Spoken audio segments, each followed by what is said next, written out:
and editor Karen Sim.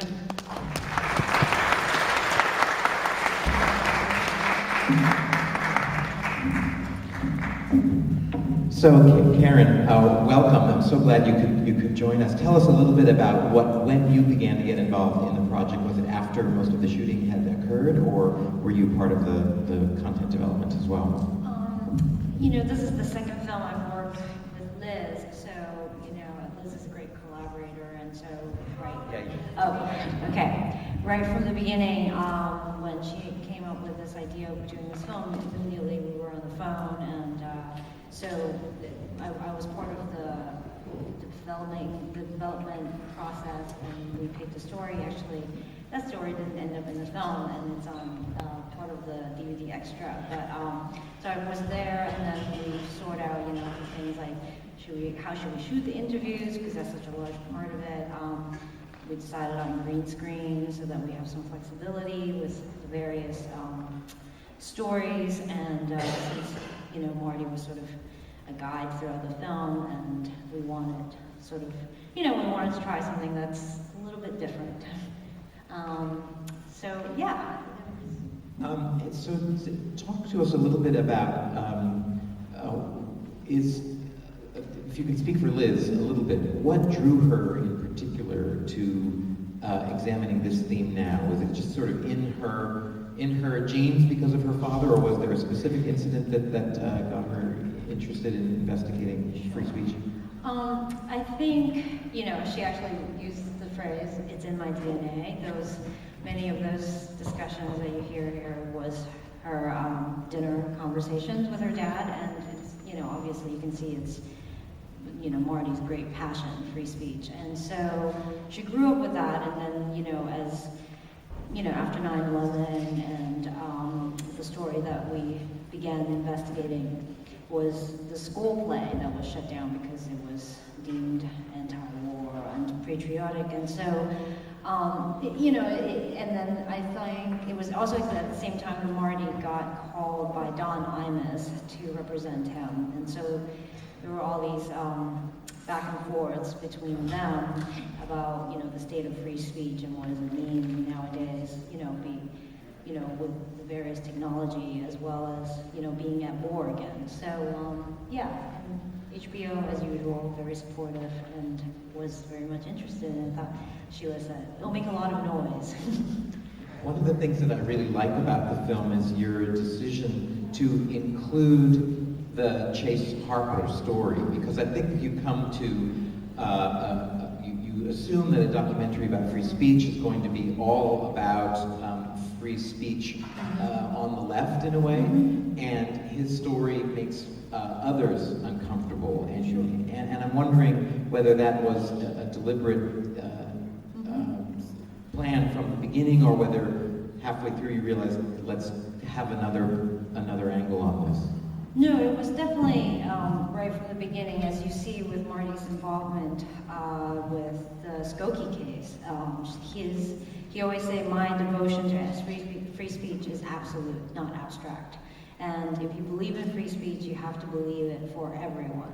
And so we, and also interestingly, I think in the last, I would say 20 years, like the right has definitely also used the free speech argument for many of their causes, like in Chase's case is one good example, and Bible in school, various issues, and it's a test. It's sort of a test, like, are you really for free speech, or are you just for free speech for people that you agree with?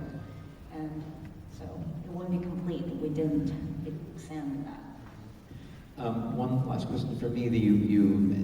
It's great that with digital technology you can sort of keep the case updates fairly close to current moment, but at some point this gets out in the world, and there's probably developments, perhaps since the time that you finished the last bit of post-production. Are there any case updates that you can tell us about Debbie Almontes or anybody else?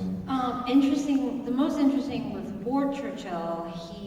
His case was, how do you call it? The verdict was in his favor, and he was supposed to get his job back. And then, of course, the school then appealed to the appellate court, and then they said, no, he will not have his job back. We need to respect the school's decision. And so he won his case, and then he lost it again since then.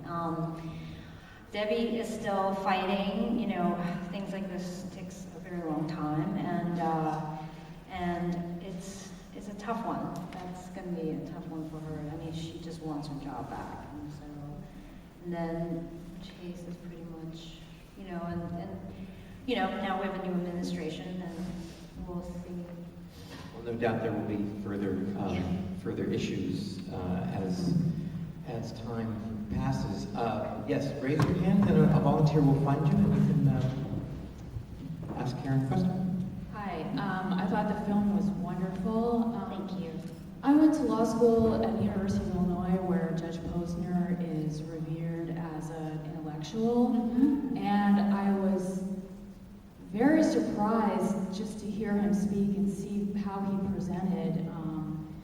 He didn't seem to be that smart, and I was especially shaken when he said, well, these are just high school students. What do they have to contribute? I thought that was actually fairly shocking. So I wonder if you could talk a little bit about how you got him to participate in the film, whether he had any reaction to the way that he was presented in the film, and just anything around Judge Posner. I'd be very interested to hear. Sure. Well, Judge Posner wrote a pretty influential book that's called Our Constitution is Not a Suicide Pact. I think maybe it's just not a suicide pact. But anyways, the Constitution is not a suicide pact. It's his the title, and it was quite like, he's very prolific. He seems to write a book every 2 years, and it's always very au courant of whatever issue it is. I think he just wrote one on the financial crisis. But he is considered the leading conservative judge, very powerful. You know, his court is sort of second to the Supreme Court. Most cases go through that level of courts before they get to the Supreme Court. So it was a pretty obvious choice for us to choose him as the sort of expert spokesperson for that side of the story. And I think he's very confident, and he believes what he's, you know, those are his opinions, and he is not shy to share them. So I think he is a very intelligent scholar. It's just, I think what we don't, you know, judges are people, and they have their opinions. So I guess with the very careful sort of thin line that we've just watched Judge Sotomayor walk in terms of not having her opinions expressed. Personally, it is surprising to see somebody as sort of blunt and outspoken as that sitting in his seat. I guess that worked for us.